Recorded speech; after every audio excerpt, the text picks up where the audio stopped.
Welcome to Yeukai Business Show, UK's premier business show where we feature business thought leaders, high achievers, and industry experts. Today's episode is brought to you by World Outsourcing Solutions Limited, a company that specializes in helping executive business owners with virtual assistant services and business growth systems. Here's your host, Yeukai Kechidori.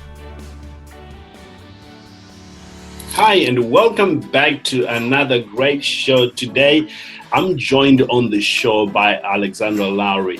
Now, Alexander is a great financial advisor who's been practicing for so many years, helping business owners, particularly CEOs, make the right steps toward their financial goals.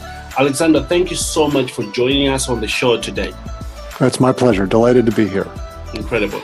Now, a little bit about Alexander here. He's the professor, the financial professor at Gordon College, and is also the director of the school's Masters of Science in Financial Analysis program, which we're going to learn about today as well, because so many people are looking to further their education in this matter. And Alexander has got some very good words to say about that, because I know that because we've been talking about it, and I thought it might be good for you as well. But he specializes in helping CEOs and people who are playing at the highest level when it comes to financial planning and strategy, and has been doing this for the last 20 years plus. Thanks again for joining us here on the show, Alexander. Now, for those who have not come across your work, would you kindly share with our audience your background, what you've done, and the type of clients you are currently working with? Sure. So just to paint the picture, when I first graduated university about 20 years ago, I went into management and strategy consulting, including being based over in London for 7 years with PA Consulting Group, worked with them for over a dozen years. And I absolutely excelled and enjoyed that opportunity to work with different executives in different industries, solving different problems. And actually, I feel like when you're coming out of university, that's about the best proving ground you could get. Every 3 to 6 months, whatever the time period is, you're moving on to something else and you're really expanding your knowledge. I loved that and I missed that. So after doing that for about a dozen years, I went and got my MBA at Wharton, and from there moved over to work on Wall Street. I was at JP Morgan for about 5 years. And I realized I wanted to get back to that consulting mindset. So what I did is I did two things. So you talked about before about the Masters of Science in Financial Analysis program at Gordon College, which I'm leading and launching. And in addition to that, sort of if you think about it as maybe my nights and weekends on the side, I do a lot of my board work. So you're talking about a trusted advisor for CEOs, as well as sitting on the boards of mostly FinTech and financial services companies, which is my background and expertise. Incredible, absolutely incredible. In fact, that's the reason we have you here today, because you worked with so many business owners, starting from the startup right to well-established companies. And we want to talk to you about, financial mistakes you see business owners make, mainly in two stages, really startups and those that are established, and provide some solutions for that.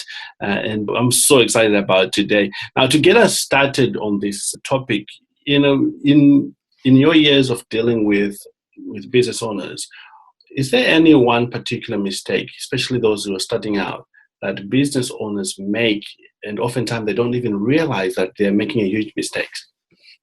Well, I think you've described it well as two different buckets, because you can't just give general knowledge and have it apply to everybody. So why don't we take sort of smaller startup type companies on the one end, and later we'll come to more established ones. I think when you're starting out, there is this learning curve, and it is immense, right? So everyone comes with a background and skill set in something, whether, let's pretend it's an actual startup, maybe you're the tech IT guy, the coder type, or perhaps you are working in marketing and fashion and you're a design specialist. Whatever it might be, someone's going to come with a certain skill set, and when they start a business for themselves, you quickly realize you're probably being called to be a jack of all trades. And I think that the downside of that is you can't be good at everything. You couldn't possibly be good at everything. You could be mediocre at everything, but the reality is you want to figure out where your specialist skills are and then find the right team to surround you on the other side. And I think a good example, especially from the UK, would be Richard Branson, right? So genius in marketing. He's really good at that.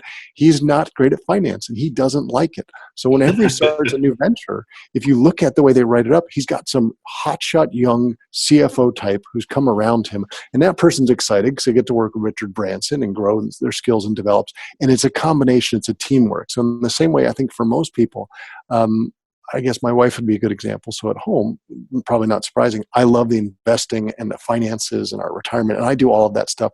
And my wife and I will talk about it, we'll share about it, come up with decisions together, but she wouldn't want to do all the primary background and research on it to come up with it. It's just not fun for her. She would rather do some of the other projects that I don't enjoy.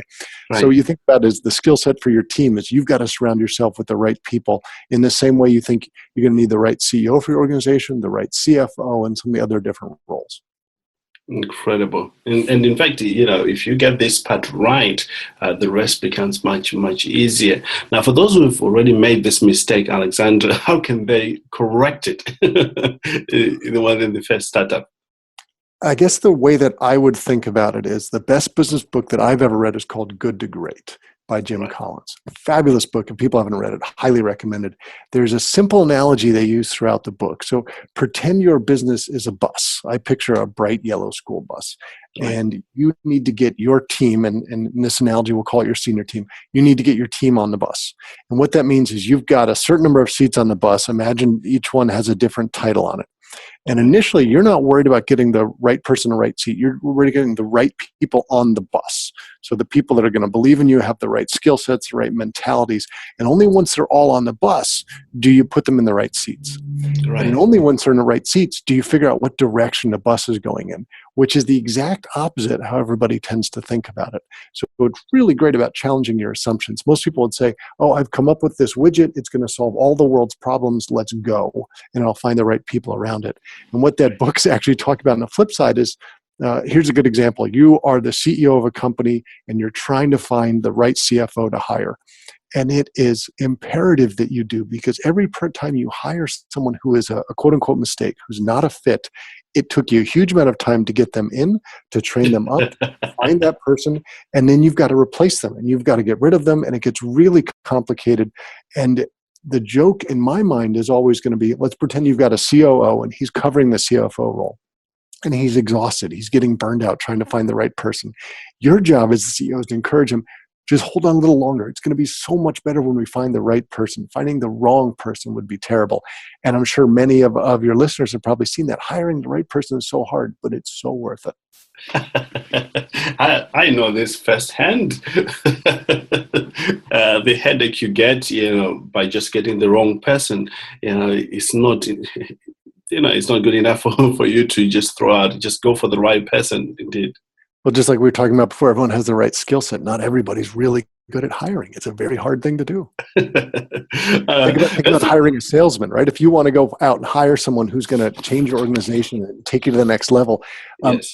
A mediocre salesman, if I could call him that, is very good at selling you that they're a good salesman, right? I have a list of contacts as long as my arm. And then they come in and it's the first couple months to get up to speed and it's a couple minutes to talk to their contacts. It's 6 months before you realize they couldn't sell your product. That's crazy stuff. But it's a reality, because I've experienced that and many of our listeners have experienced that. Let's talk about the second great mistakes you see a lot of people do, in their startup before we go on to that big one. I think there's a common situation where people maybe bite off more than they can chew. And there's a classic situation of, do you want to take over the world? Do you want to scale quickly and be really successful? And maybe those are people who are risk tolerant. And there's people on the other side who are risk averse. I'm going to build this maybe it's one store. I'm going to make that very successful, improve my model before I go on. And I think on the right person has to come with the right approach. But I think there's something to be said for making sure you are successful and you're making the right decisions at the right time. It's really easy to sink your ship. And here's a great example. So I have a friend who has a business and he services General Electric. And General Electric is so big, they're the 800-pound gorilla, that they can force terrible payment terms on the companies that serve them because they're so big and powerful. And they will either give you one of two options. We will give you your money up front with a huge haircut off it, which is a bad deal, or we will let your bill age over time and then we will pay you. It used to be 2 months and it was 3 months. It's now 6 months. Wow. And my friend is a finance guy and he can say, I'm much better off waiting for 6 months. I will get more money that way. But that means you have to output more money from your own business to cover until you get the money paid from General Electric. And you're always 6 months in arrears if you're constantly working with them. So in a sense, if you grow your business with them, you actually do worse in the short term because you've got to cover that cash shortfall. And you have to be very thoughtful about that. So if I'm expanding my business, what are the implications around it? That's an extreme example, but it's a good one. Wow. One of the things I like about you, Alexandra, is you simplifies something that seems so complicated into something that anyone can understand. Now, if you're just joining us on the show, with me is Alexandra Lowry, financial advisors for CEOs and other extremely successful individuals, talking to us about the mistakes he often sees, business owners who are in the startup phase make. Now, let's talk about those established companies and the CEOs. What sort of mistakes have you seen, stopping the businesses from going forward? And I'd hate to use the word mistake around it, but this is almost on the flip side of it. So imagine you had a really energetic founder that started a company 10, 20, 30 years ago, grew and developed it, probably got to the point that they were comfortable, took it as far as they could, and maybe gets passed on to their son or their niece. And they're going to take over the business, and they're going to take some different decisions. Maybe the founder would say they're risky, but they want to grow and develop it. You've got to recognize at that point that is a big culture shift. And some of the people that were with you along the way may not be the right people going forward. Right. Now you've got a very big change going on. And this is a big, uncomfortable problem is probably the right way to put it for a lot of people, right? We talked about hiring people. In some ways, how do you gracefully shift people into other roles or move on from people to make the right decisions? Because we talked about you have to have the right people on the bus before you can take it forward, to surround yourself with those people. In some ways, you think about my role as a trusted advisor to a CEO. If you walk into the room of your father's company and he has run it a certain way for so long and he has the board around him who has supported that vision, you want to go in a different direction. That's going to be really hard to get the right feedback. Sometimes you need someone else to give you a third-party objective view around that so you can figure out the right decisions to go forward. It's very hard for someone probably to feel comfortable in that situation adjusting the business. Wow, incredible. And what do you talk to them about that? Because you are in that role. If somebody's about to make those things, what sort of things do you point out to them that they need to consider before actually plunging it and say, this is the direction we're taking? I think part of the hardship I guess it's not a hardship. Part of the tough part of my job as the trusted advisor is to be able to help someone understand what I think the right decision is, but ultimately it's down to them to decide, right? I'm just advising them. I'm giving them feedback. I'm giving them counsel. And I don't have to be comfortable with their decision because they have to live with the execution around it. So my job is how to frame it to them in a way that will help them. And I'll give you one example where I was dealing with a very strong personality and someone who I thought was making a decision that was probably not in the long-term interest. It was in the short-term interests. And he was going around with his board and we were in a meeting and everyone else was agreeing with it. And I thought, how do I share with this person in a way that will resonate with him that he should stop and consider it? And he got to me. I was the last person in the room. And I said, I think that decision you're going with is really brave. That's all I said. And I stopped.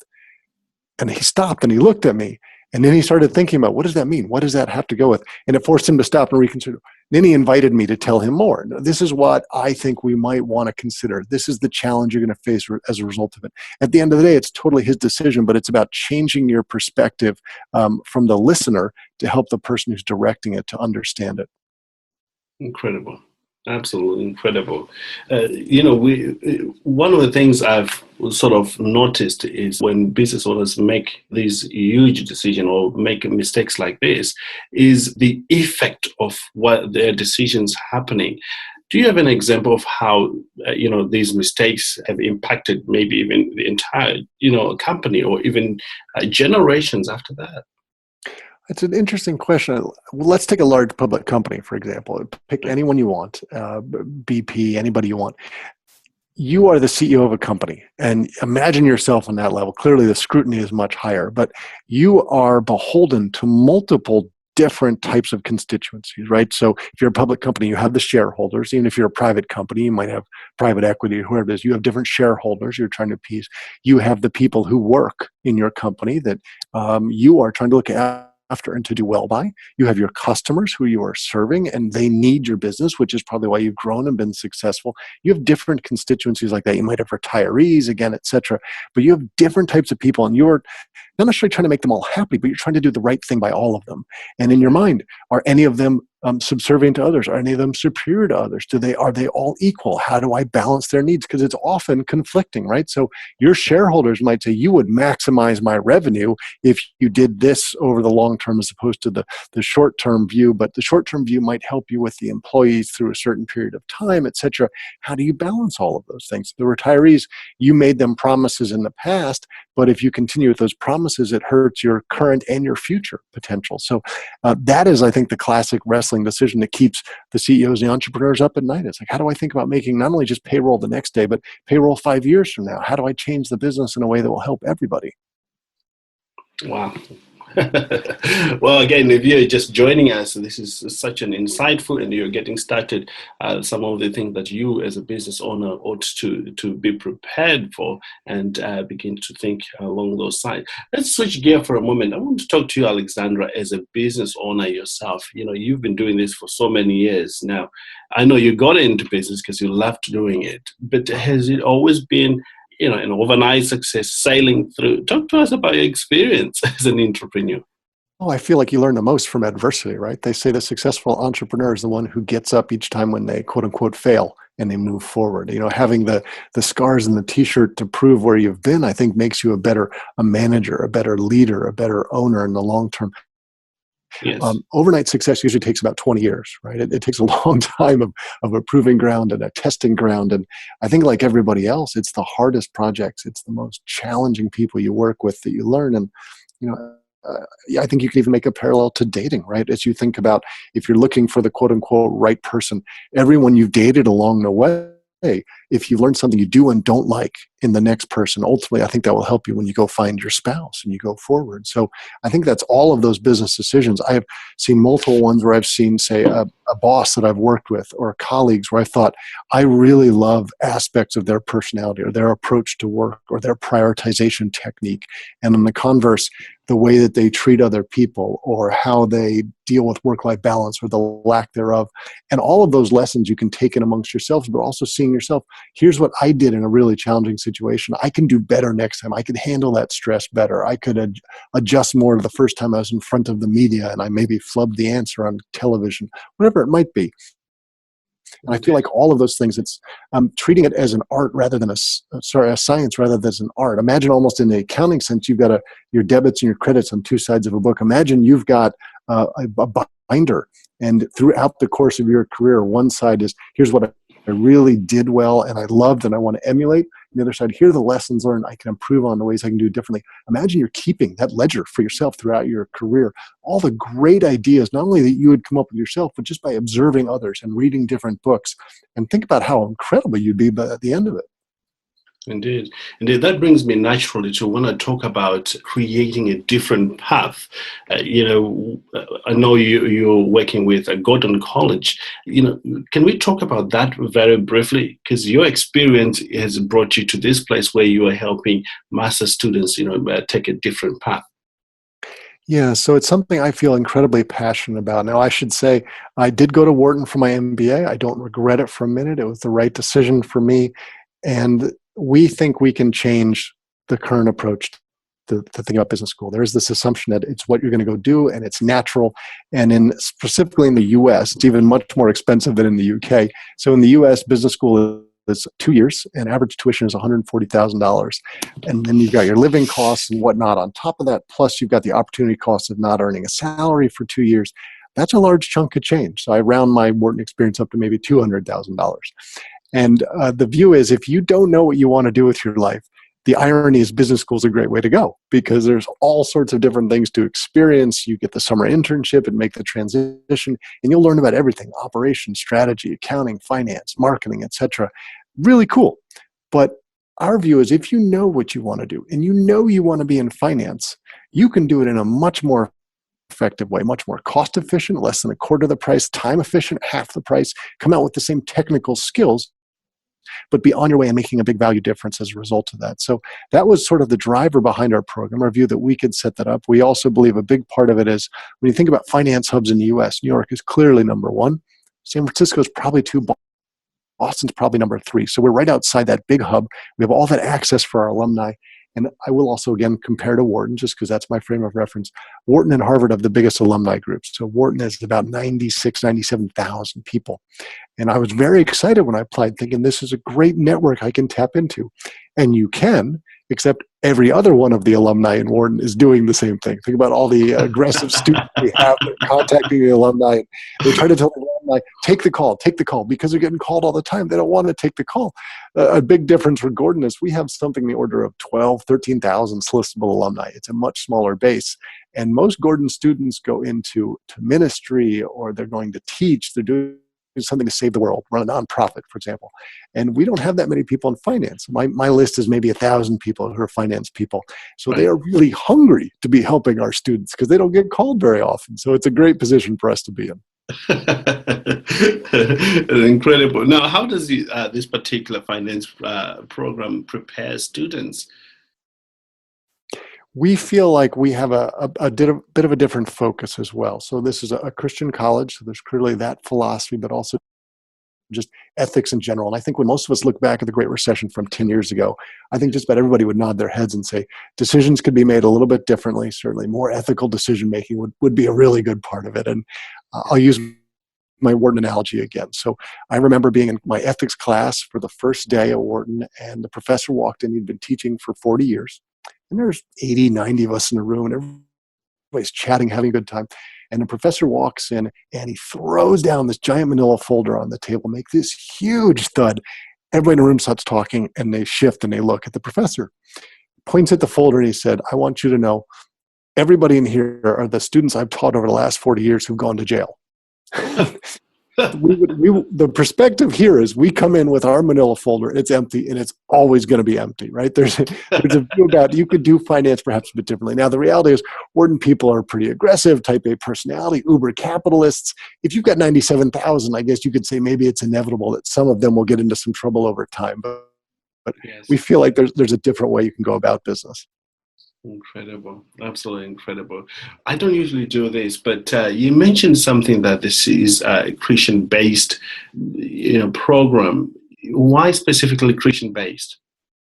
So our perspective is that there are different niches that you can talk to in the world. So Gordon is a Christian college. There are a certain number of Christians in finance. And the view is, think about how you market a program, right? So it might be based on geography. It might be based on the type of curriculum you study, etc. And there are different niches. So we know for Christians in the world that perspective for them of saying, I can go to a school that not only gives me the technical knowledge, but rounds out the other parts of my life that are also important and helps me bring my work and my faith together. So I think something that Christians often are seen by the outside world is you go to church on Sunday and that's great and you're that person there. And when you show up at work on Monday, I watch you and you're a little different. And I'm not sure I'm liking what I'm seeing. And I recognize that, and that's a really hard thing to do, and there's scrutiny around it, as there rightfully should be, right? We're holding up a certain standard.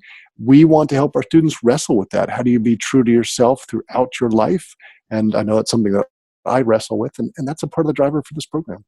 Incredible, absolutely incredible. I certainly have to honor you for taking that stance and do something, about this and presenting Christians, helping out Christians so that they can be very good at what they do and also hold their faith out in the workplace, which is incredible, absolutely incredible. And I appreciate that. And at the end of the day, I guess I would also just describe it as like doing the right thing, doing a good thing, doing your job well. But remember, we talked about all the different stakeholders before. How do you do right by all of those people? How do you make the right decisions? I mean, we could talk, for example, if you wanted, what do you do in different ethical decisions? I could give you lots of stories from my past. How do you do the right thing, which under pressure can be really hard? We need more people in the world focused on doing that rather than just I don't want to paint this too much, but the greed, the Gordon Gekko of the world, 1980 Wall Street, greed is good, for lack of a better thing. Greed will save this malfunctioning corporation called the US of A, right? I'm not sure that's the philosophy I would want students leaving my program to think about. Incredible. Absolutely incredible. Well, Alexandra, as we come toward the end of our time here together, for those listening to you and want to connect with you and maybe work with you, where can they find you? So I would give two things. The first is our website, so gordon.edu/graduate/finance. And then my wife would tell you email is probably easiest because I basically have my iPhone glued to my hand 24/7. So alexander.lowry, which is Lowry @gordon.edu. And my wife would tell you I respond pretty quick to the emails. Awesome. And we want to thank you for you sharing that information with us. Now, final words to fellow business owners who are just trying to make the world a better place through their service or through their products, maybe on a smaller scale or bigger scale. What would you say to people like that? Maybe in terms of the mindset they need to continue having on, or they need to take on, or maybe any words of wisdom? I feel like the world is a big place and we need a lot more people trying to do good. And there is a way to do good while doing well. And to me, that's the killer combination. And I think that's what most of us are aiming for.